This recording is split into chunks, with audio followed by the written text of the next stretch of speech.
Le CAPS, c'est une ASBL interuniversitaire qui regroupe l'UC Louvain, l'ULiège et l'ULB. Alors ça touche un grand nombre de sportifs, mais véritablement des sportifs normalement de haut niveau. Et ce projet avec la CFF a finalement la particularité que pour la première fois, le CAPS s'adresse à des sportifs qui ne sont pas tout à fait de haut niveau, puisqu'on n'est pas dans la division d'honneur.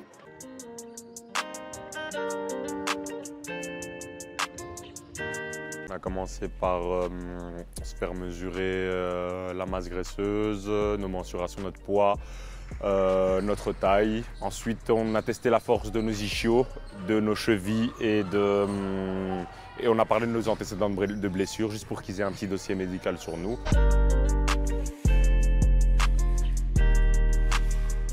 On essaye d'évaluer un petit peu certains aspects de prévention lésionnelle.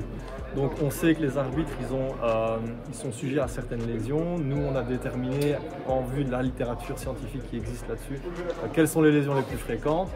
Et on fait des tests qui nous permettent de savoir si un arbitre est plus à même de se faire une lésion au niveau des pathologies qu'on évalue. Chez les arbitres, il y a souvent des lésions au niveau des ischios qui sont dues au sprint répété des arbitres. Donc on a les deux premiers ateliers, le premier qui évalue la force des ischios et la souplesse des ischios. C'est deux des facteurs de risque, il y en a d'autres, mais c'est deux des facteurs de risque qui ont été mis en évidence par la littérature comme étant probables pour créer des lésions aux ischios. On a aussi une évaluation de la stabilité de cheville qui se fait sur le Y et alors un antécédent lésionnel. On a enchaîné par des sprints, enchaînement de 6 sprints de 40 mètres en moins de 6 secondes, ça s'est bien passé. Pas de blessure, pas de bobo pour personne. Ensuite, on a fini par les intervalles, le test classique, le test FIFA, 40 fois 75 mètres en 15 secondes avec 10 secondes de récupération.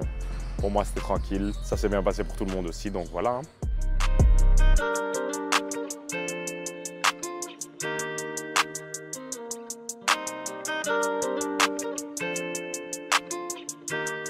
Alors il y a différents pôles, il y a effectivement un pôle métabolisme, il y a un pôle musculaire, il y a un pôle nutritionnel, il y a un pôle où on fait plutôt de la prévention des blessures, il y a un pôle où on fait de l'analyse du mouvement, de la biomécanique. Donc finalement un peu toutes les sciences du sport qui peuvent aider à optimaliser la performance sportive. Et ces différentes compétences se trouvent dans les différentes universités de la communauté française de Belgique. Et donc plutôt que de faire concurrence, on a décidé de se mettre ensemble et de mettre nos meilleurs experts à la disposition des athlètes.